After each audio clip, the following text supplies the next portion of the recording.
Guten Tag, meine Damen und Herren. Ladies and gentlemen, my name is Andrea Bauer. On behalf of the sponsors of Access 2011, I welcome you to the second part of the Access Academy.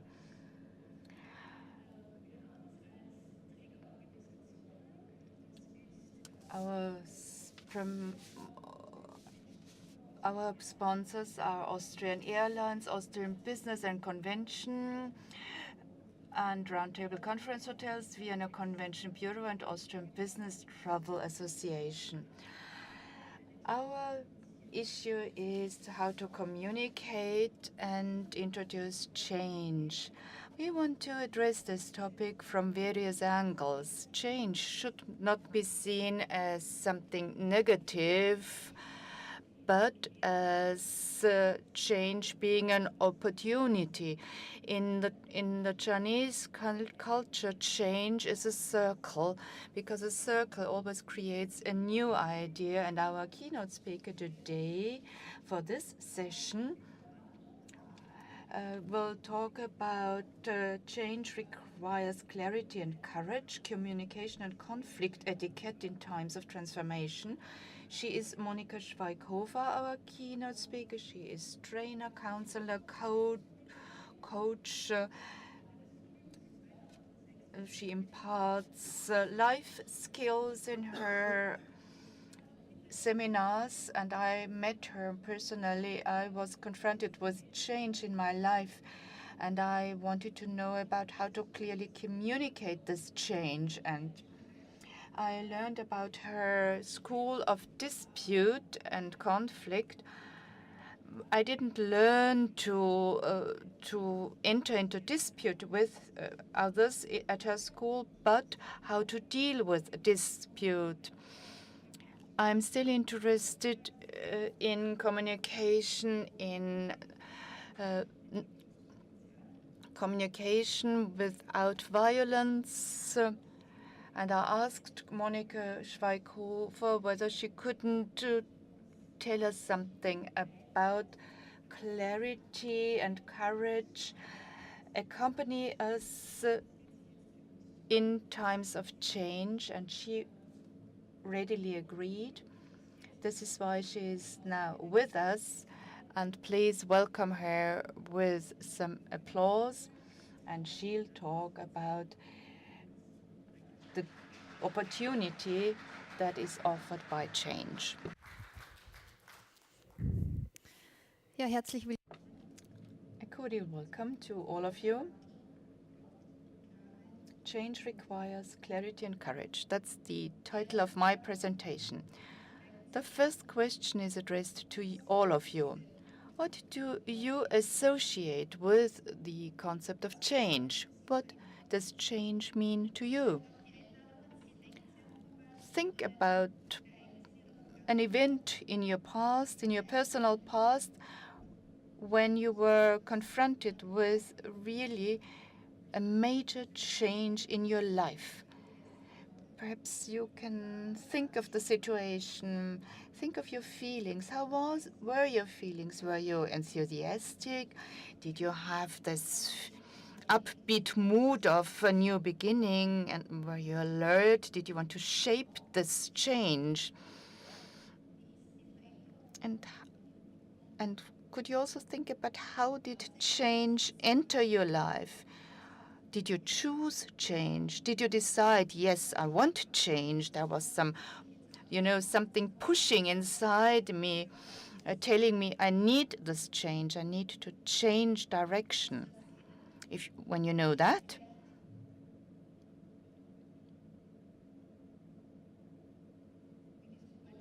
you might perhaps have felt like this goldfish on the left-hand side. Hooray, something new is approaching. I'll enter this new terrain with enthusiasm. Or did change enter your life in the way the goldfish sees it on the right-hand side, a threat from the outside, a threat that changes your whole life, and you were rigid with shock. You simply go on swimming your circles, trying to avoid your enemy outside. So how can I deal with change? How can I succeed in getting to the left-hand side of the picture rather than staying stuck on the right-hand side? That is to say, no longer being a victim, but being an active part of change. What is the challenge in change? What do I need to handle change in a creative way and take responsibility for change? I mean, we are not always confronted with the extraordinary kind of change. I mean, life in itself is change. Change takes place every day, and I can live with these minor changes, and I control my life involving all these minor changes. But there is this critical point in time where change reaches a magnitude where you can no longer respond with your daily routines. Your usual strategies of conflict resolution, of addressing change, no longer succeed. You need something new, a novel approach.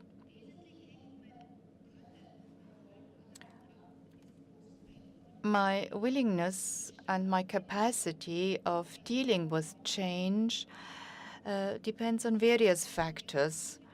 You need help for orientation. There is a model of a three-strand model of how to deal with change. The first strand is the comfort zone. There is a lot of security, routine, things are foreseeable, well known. It's something you know it perfectly well. In terms of emotion, I'm still in the left goldfish bowl. That's to say, I swim in that bowl, but I'm happy in that bowl. We swim, not changing our daily routine. I mean, you simply swim in circle, but you're in your comfort zone. The second zone, that would be our goldfish jumping from one bowl to the next. That's the moment where you're challenged, where your ability to shape things, to change things, needs to be called up. You have to take the first steps. You've got to analyze the situation, but you don't know as yet how to resolve the solution, but you can address the situation. You think about it. What should I forget about my old routines, of my old patterns of thought? Of course, you need some gumption, some courage to do that. But still, it's worth the trouble to try out new things because you realize that there is some meaning in it. It makes sense. Mr. Wunschlechner in the press conference presented a very good example of how to deal with change in the events business. You know, the new target groups. For instance, young participants who know how to deal with the new technology, who want to feel good at a conference. They don't want to be wedged in between rows of seats and remain inactive during a conference. These are the people to respond to because they are active and they probably will try to find a solution. But then there is a third zone, the zone where you have change that is imposed upon you from outside. You are absolutely in shock. You lack orientation. And in this zone, you also have to analyze, where are we in? How can we leave that zone to get into zone number 1 or zone number 2? Let me give you an example. I worked with representatives of a certain health profession. This association has been in existence for 15 years. But they elected a new board, and the members were not happy with this new board. They didn't see their professional skills and competence.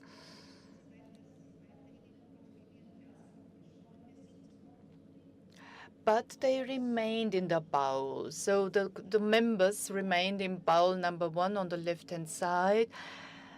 But all of a sudden, the board resigned, and the members were called upon to do something about it. All of a sudden, they changed from bowl number 1 on the left-hand side to bowl number 3 on the right-hand side. No board what to do, and they started discussing things and realized, oh, well, now, and this linked up all the members. They started voicing their criticism, and all of a sudden they also realized that they too had responsibility. And when you really have an in-depth discussion and an in-depth analysis, you realize that change also affects your own identity. All of a sudden, all these members of the association realized it's not only about the board, it's about ourselves, it's about the reputation of our profession. What can we do to improve the situation? How can we reorient our association? And they really succeeded in doing that. So this rhythm of change can be observed in organizations, trade associations, and the pendulum is swinging between all the 3 zones I've just described. You just have to accept where you are in, try to analyze and respond to the situation. So you need clarity. This is the first and foremost thing you have to ask yourselves. You have to ask yourselves, where do we want to go? What is the direction, the target? This is the first thing you have to ask yourselves when you realize change is about to happen. And if you are not alone there, usually it's you and other people, staff members. So this is the first step. So if you want to manage change well, you have to realize that this is not a purely technical process, but human beings are involved. And you have to relate to these human beings, to their fears, their insecurity, the resistance you meet. You cannot introduce new things without involving people, because you will lose these people, and you need their acceptance in order to make change happen. There might staff members that leave the organization because they cannot live with this kind of change. There might be people who stay with the organization but do not accept change. So you really have to deal with people, and to manage change is also to have a constructive ethics of dealing with conflict.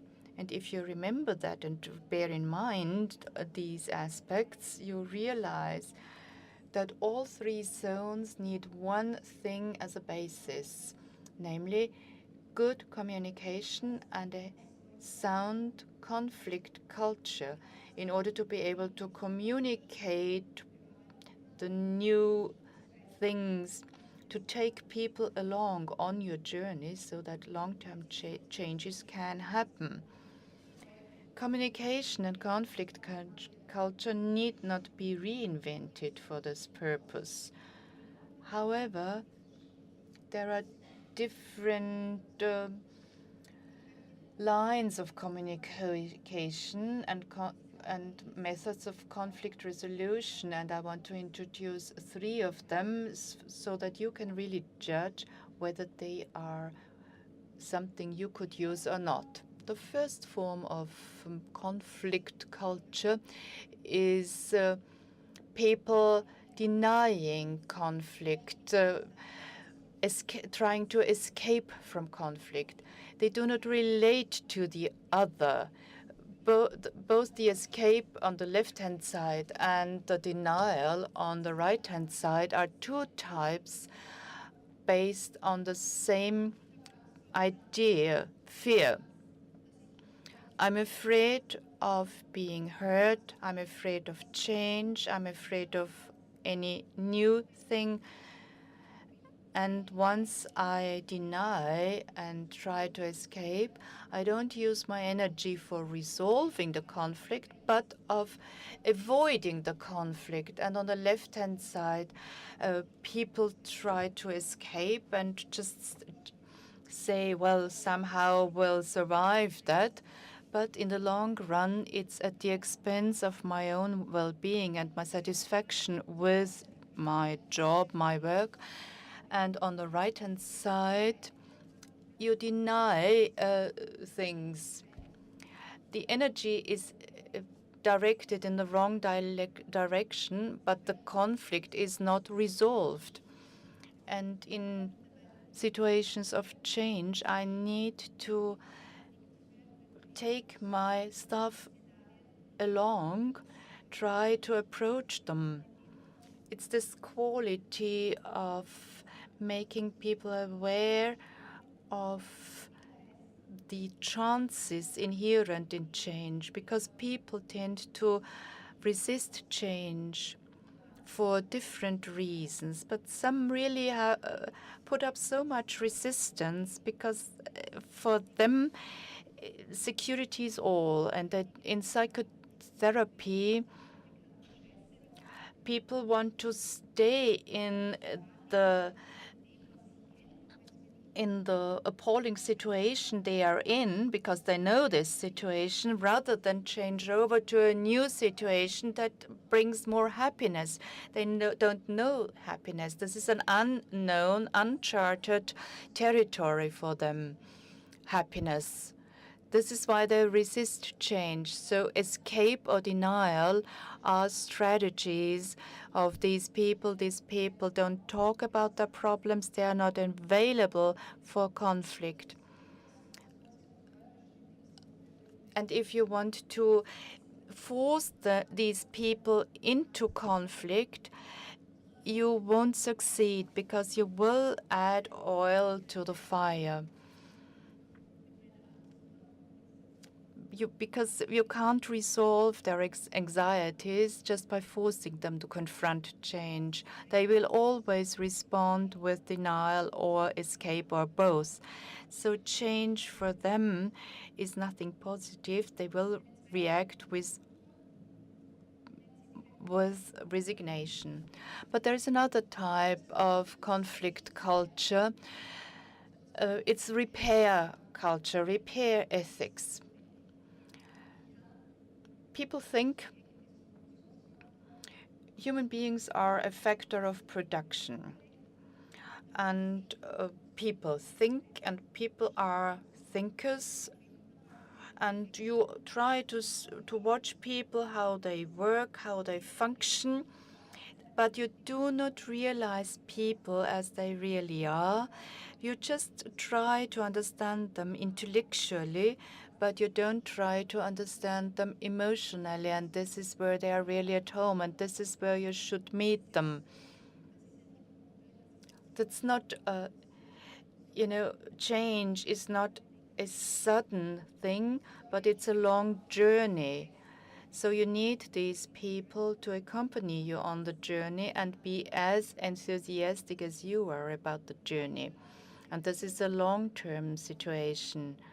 And if you only work with repairs, you will lose the battle for these people, because then these people will leave the organization because they do not feel accepted. A third option to resolve conflict is the constructive culture of dispute. As already said, when I was introduced by Andrea Bauer, she said that dispute culture, well, when you hear about dispute, what do you think? What does that trigger, that word, dispute? What is your connotation? It's negative, your connotation, isn't it?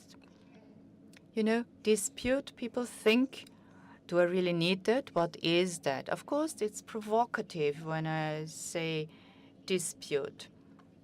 But you need dispute to address conflict actively. If you enter into dispute, you have to know what you are fighting for. I do not escape, I do not deny, I do not repair, but I try to resolve the conflict. But for resolution, for conflict resolution, you need dispute, but on the basis of a dispute culture where you really accept the other. It's an active approach rather than a passive, inactive approach where you only start talking with somebody else because you can't avoid it. And this is where the potential lies, the potential for a constructive approach to dispute resolution. You have to take the other along on your journey. Accept everything with this person because he is a partner or she is a partner on your journey. You have to accept them, the positive and the negative aspects, in order to pool your resources and be successful.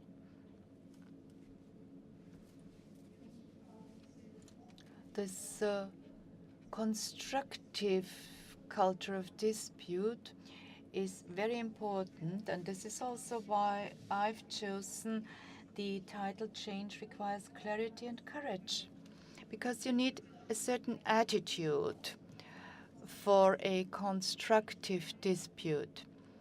You need clarity, you need culture, because if I am clear about what I want and insist on this, even if I encounter opposition,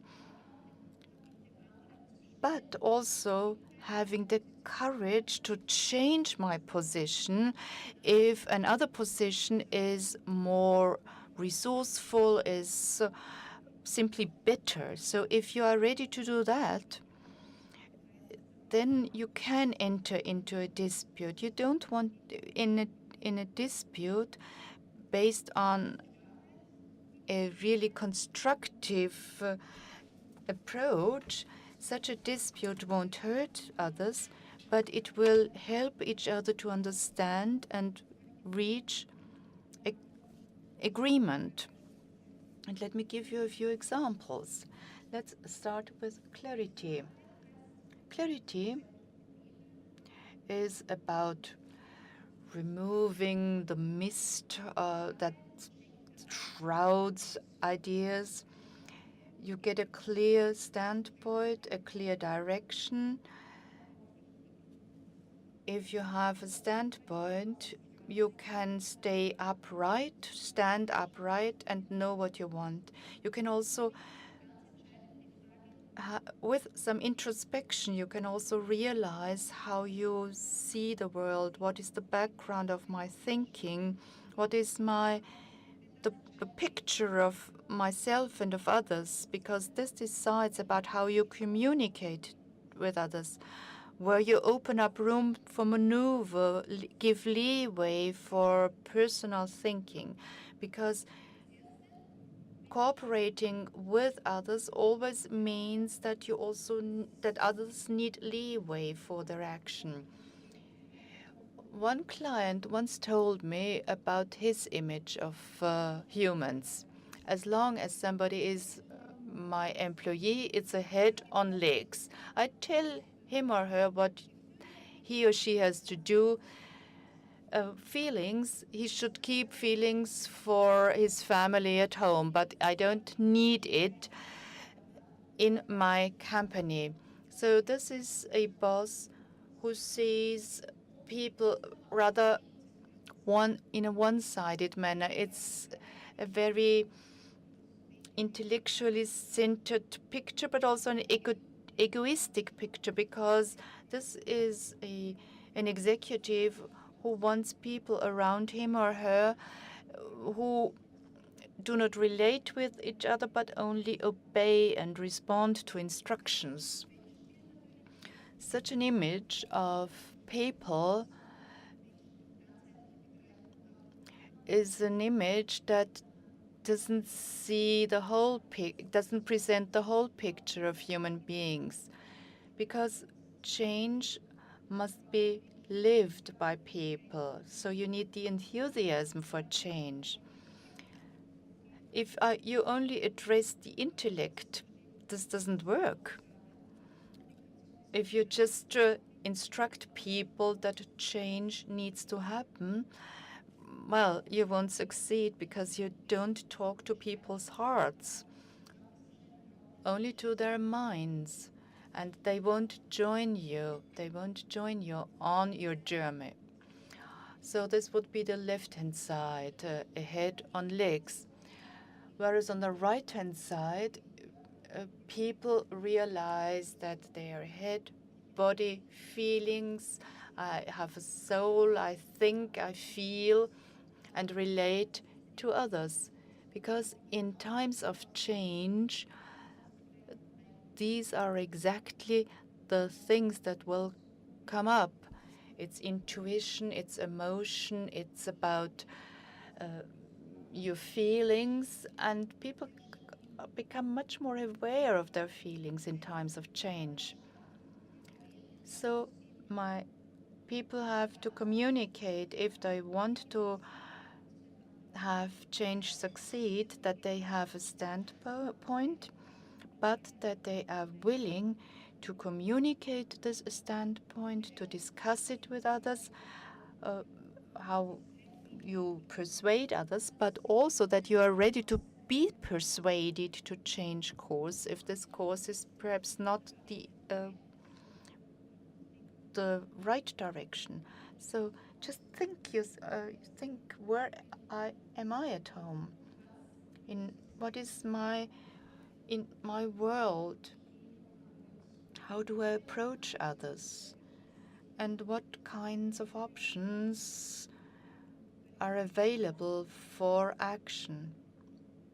Do I really use all the options that are available? Clarity inside yourselves also has one other advantage, namely self-management. You can only be the lightning rod for your employees and staff members and peers if you are ready to relate to them and communicate what you are. 3 things to remember. Do I really know my innermost core, my value system, what I really will defend in all situations? Do I really know that? And can I communicate that? Because if I am not clear about my own standpoint and the things that are important to me, if I don't know that, I will be unable to communicate why change is needed. Because when you start thinking about that and really try to have an in-depth approach, you realize how many things come into play. Now, the second item is, how to deal with your innermost feelings. You need clarity inside. You might know from situations where you were confronted with change, you are somehow caught up in this change, in this new situation. The emotions are there, you can't ignore them.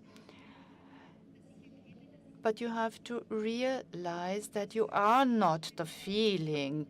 You must be able to denote the feeling, to give a name to the feeling, and tell yourself, okay, this is now my insecurity in relation to the situation, but this is not me. It's only the way I respond to the situation. And only then will you be able to deal with the situation and really put that feeling into perspective, because every feeling is a signal for you that tells you your basic needs, your fundamental needs, and every negative feeling also shows you the fundamental needs you have. And if you realize that, if you identify that, this is really a major milestone in managing the situation, because then you know yourself, and then you can deal with the feelings of others in a much better way. Welche Angst? Now consider this. What are your greatest fears in situations of change? And then go back full circle to the core and tell yourself, well, these are the values, the principles that need to be there in a new and changed situation. And then I can accept the change. And once we learn to be relaxed about our feelings and also give them a name, denote them, and look at them from outside, then we will also be able to act in the right way and stay clear when we are confronted with influence from outside. The third item is self-organization in the way I experience things. I can control where the experiences I make move or are directed. If I allow myself to be drawn into the problem, it's no longer myself that is in a conflict. It's the conflict that has caught me. But if I actively manage the conflict, or I can say I've analyzed it and then I withdraw my focus and I turn my focus onto what is nourishing me, what is important to me. Where are the islands of calm and silence in times of change or in times of unrest? Where are the people? Who are the people that help me lay back and relax? Or I can also look back at the past and think, where was I successful in the past? What was it that I was able to contribute to be successful? Or what is my potential? What are the new things that I could contribute?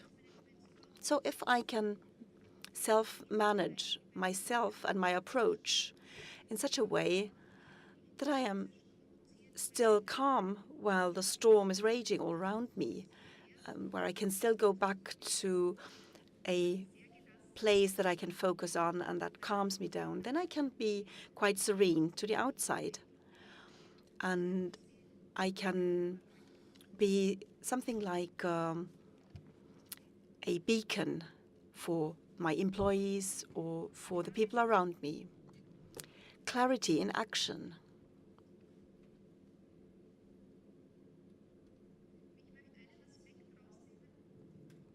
And I would like to focus on one aspect here that I believe is very important. It's important to me anyway.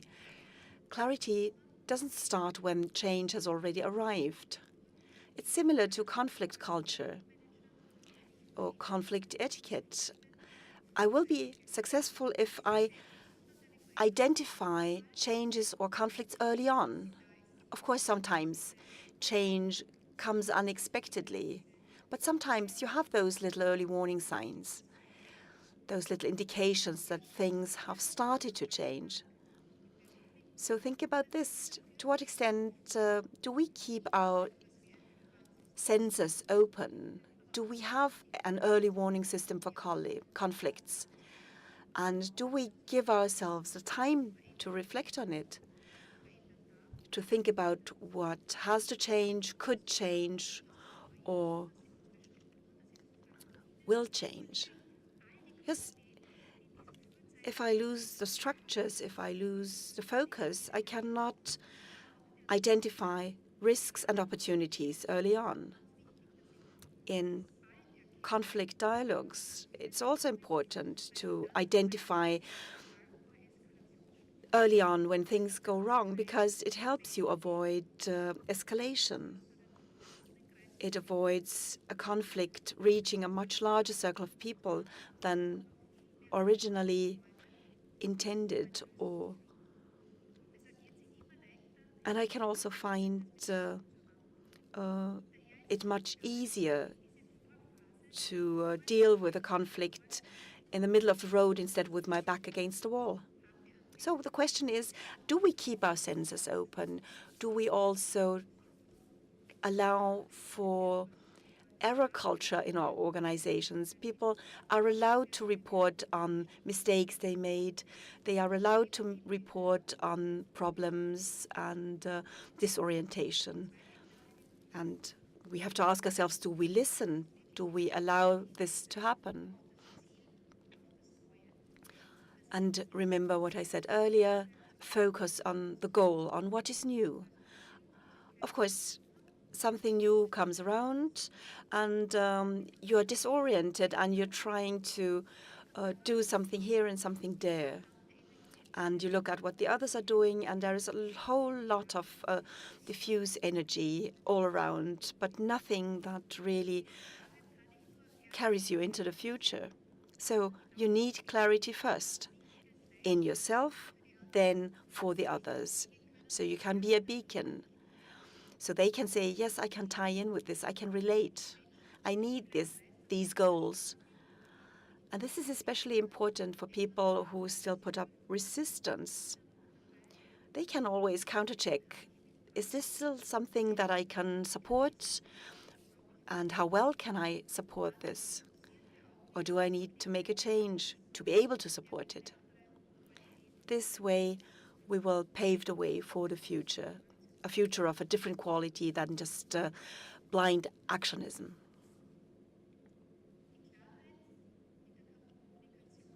Clarity in communication is the third item.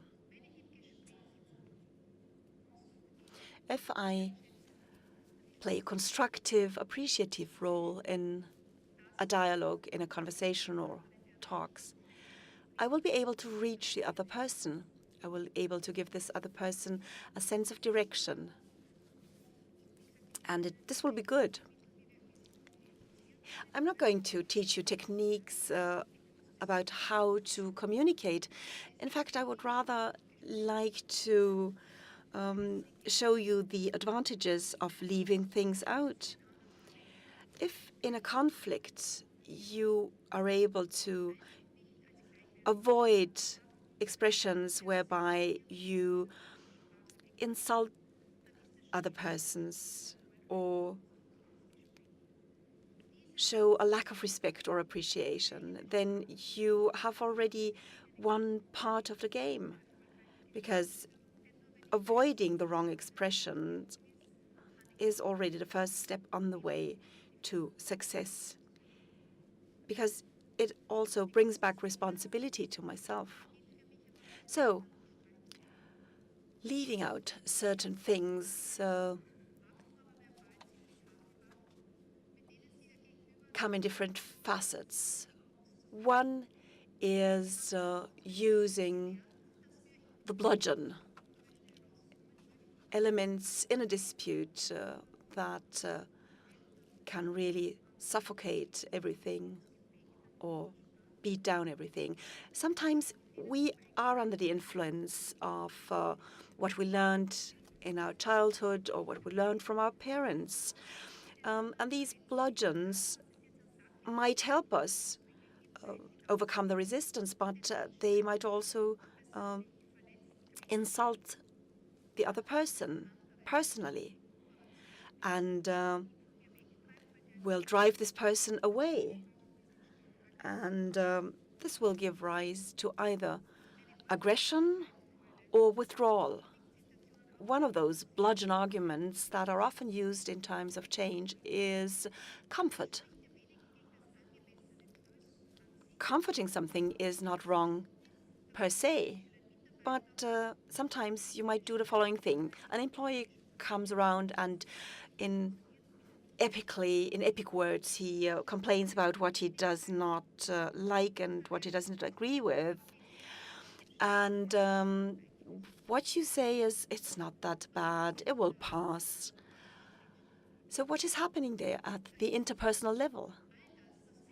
Everything that is important to me is actually killed with one sentence. And I feel small, and I will not cooperate in the future. I will withdraw if I was the person complaining. Another classic is irony or mocking. Men have told me that they know this to perfection, so maybe this is a male characteristic feature. Sometimes it's very subtle, sometimes it's very underhanded, sometimes it's even non-verbal, just shrugging. But it could be, oh, it's always you, I'm so sorry. It's always you who gets most of the tasks. So it's not joking. It's a way of actually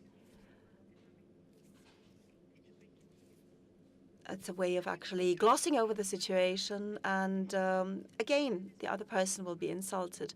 And then there's authority. That's another bludgeon from the culture of repair work in interpersonal relations. Of course, this way, the other person will not be on a par with you. Conjunctivitis is the word that I use for relativizing words. Imagine this. You have a very clear message and a clear demand, but you lose clarity and you go into conditional form. Could you please, and maybe we ought to, but the changes won't be that bad. I suppose it will only.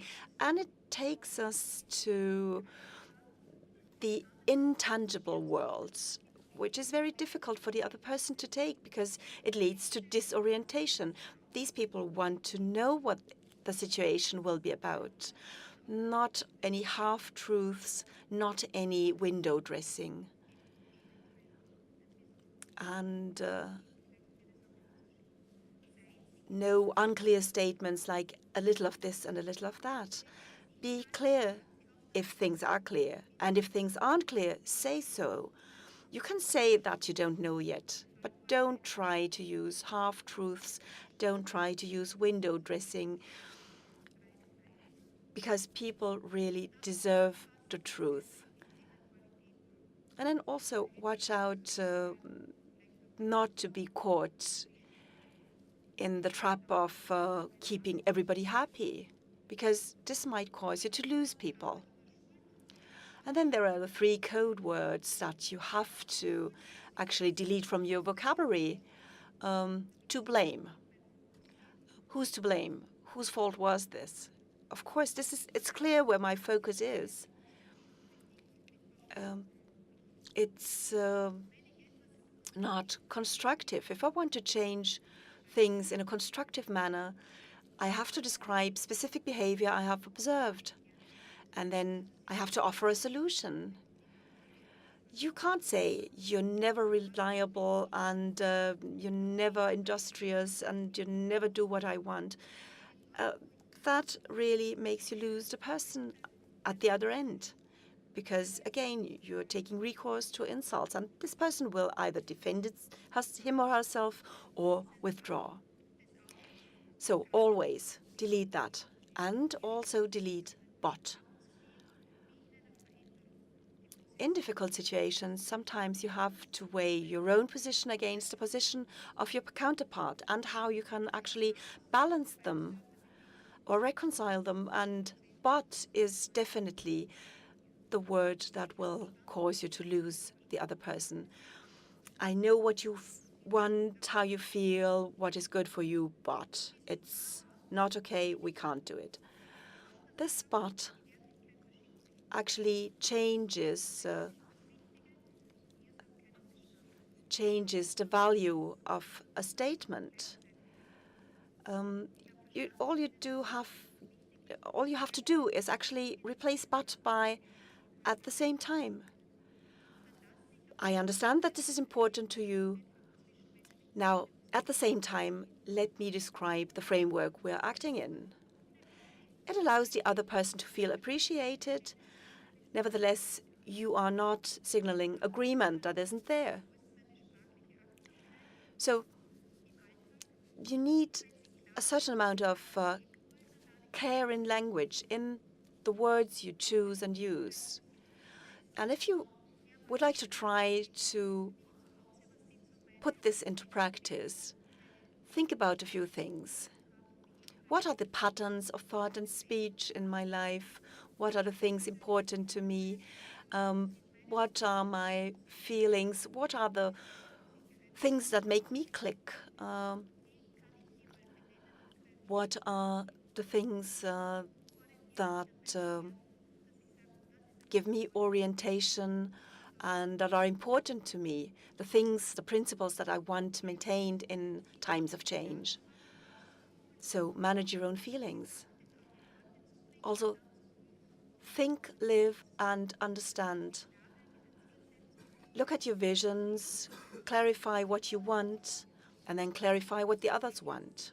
And as I said, a small area where you can practice is the effect that you can achieve when you pick your words carefully and leave out what should be left out. Now, courage. Courage in your attitude. That's very important. It's important when you want to bring about something new. Let me tell you a short story.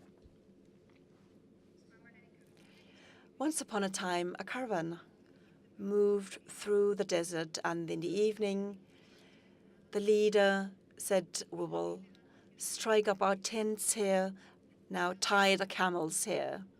The poor man actually wants to tie up the camels, but he finds out that he lost the things that he needs to tie up the camels. He has no more ropes, and he has no more hammer and no more wood. And another person comes around and he says, I'll help you. And then he pats the camel on the side and he says, the camels know when to sit down. And then he takes this imaginary piece of wood, an imaginary hammer, and an imaginary rope that he winds around the camel's neck. And then in his imagination, he ties the camels. And he does that with the other camels too. And our poor man goes to bed, and when he comes back in the morning, the camels are still there. And he said, well, maybe it's sorcery. And the leader calls out and he says, we're going to move now. Let's depart. And the man goes back to the camels, and they're not moving. And the other man comes back and says, you have to untie them. And in his imagination, he removes the ropes, and the caravan can move on. Now, what does this mean?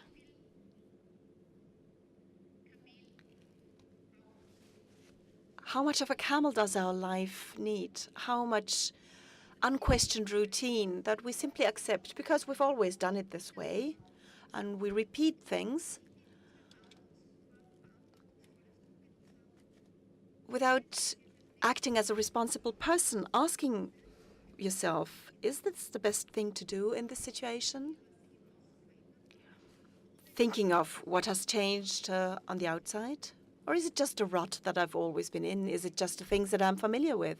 Of course, there's nothing wrong with being in a rut when it's about motor skills. Of course, you don't have to reinvent, for example, driving a car. The act of driving a car will always be the same. But I'm talking about relationships, about communication, change, creativity. In those respects, it's always very important to identify your leadway. Do I always have to be on autopilot in camel mode? Or do I have an opportunity to start anew in certain places? So allow yourself the rethinking of ideas. In Zen Buddhism, there's the attitude of the beginner, which is quite healthy in certain situations. Look at a situation as if it were totally new, as if you were an absolute beginner without any experience, without being certain that things have to work this way and no other. Just be an innocent observer, because this gives you a chance to be more flexible in the way you think, and it gives you more leeway. So my question to you and to any organization would be, where are you on camel mode, and where would it be good to use the attitude of the beginner? Another dimension that is important to me in change is the courage not to be perfect all the time. Of course, you know these people. You have to do the one thing, the right thing, the perfect thing. But if you are embarking on something new, you also have to have the courage to say, this will not be perfect from the start. Change will always mean creating something anew that has to mature, that has to be adjusted. If I actually restrict myself to this one perfect success, I actually rule out potential other versions that might have been more effective. One of my teachers said, don't be perfect, be total.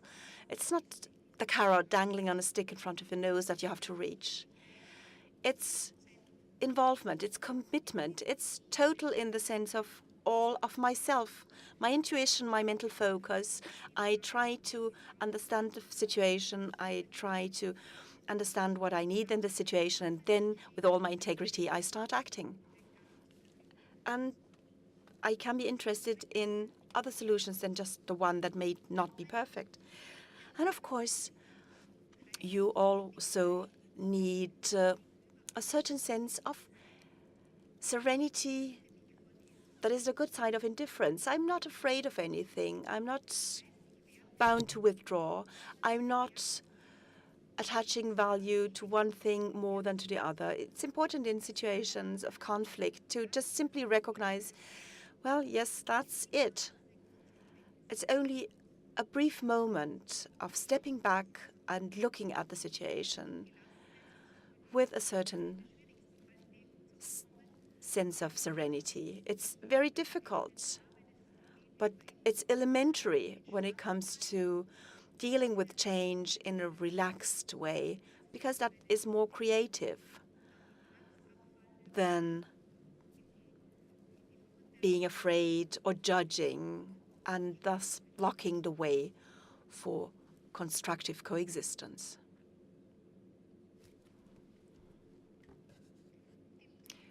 Courage in action.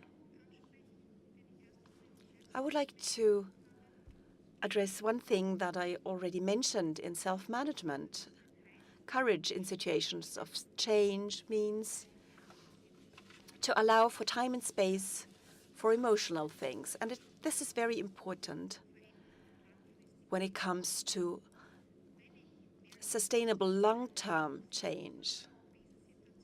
In situations of crisis and change, you will always see a cycle of emotions. First, denial, then fear. Oh my God, what is happening? Then it's anger. Who's to blame? Then it's mourning. It will never be like it was again.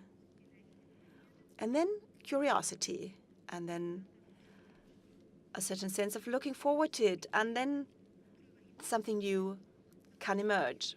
And if I don't go through this circle or this cycle of development and give people a chance to live through this cycle, they will withdraw, go underground, or maybe leave.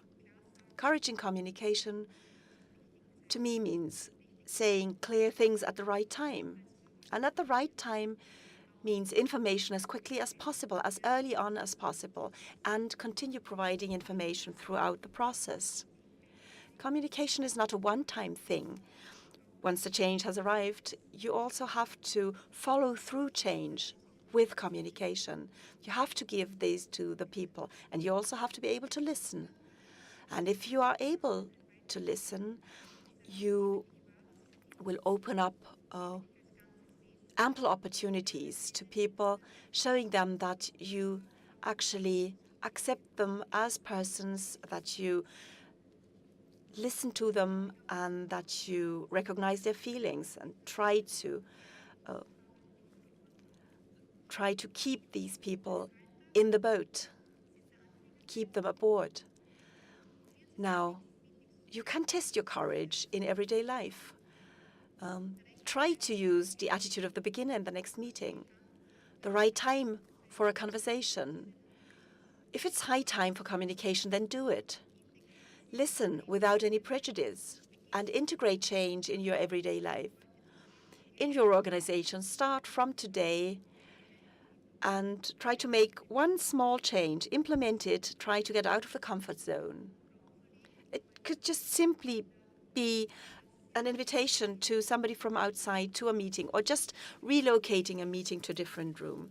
And it will show you how courageous you are in actively integrating change in your organization and not just changing things because you're forced to from the outside. Change and communication are not techniques. They are ways of learning more about myself.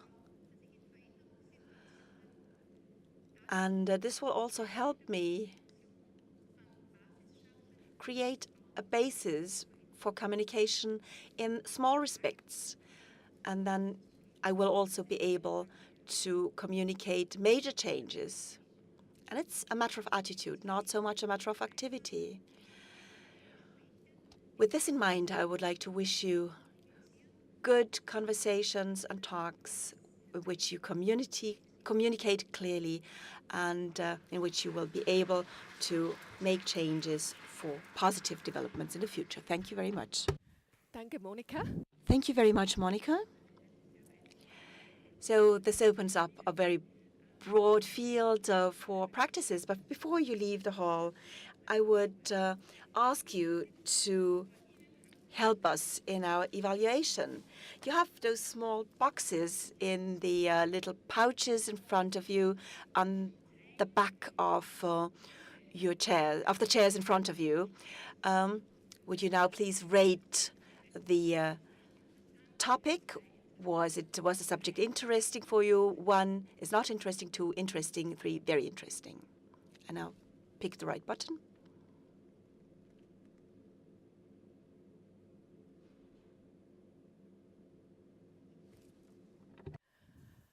Die zweite Frage. The second question: were you able to learn something for your daily practice? 1, nothing. 2, something. 3, very much.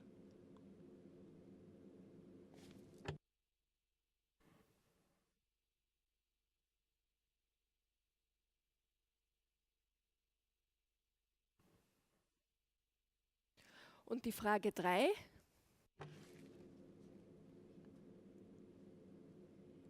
And question 3, quality of the speaker. Not good, good, excellent. We will need those data for our internal evaluation. They will not be shown on screen, but we, of course, want to be better every year. And if there are any subjects that you would be interested in, that you would want us to address next year, please see me. I'm downstairs at the Academy. We will resume at 3:30. We will have 2 speakers who brought about change and were in charge of change management in 2 major associations, a representative of Greenpeace and the other of SOS Children's Village. And these 2 organizations have seen major changes in the past few years. We can really learn from them, and I would like to thank Monika for her lecture.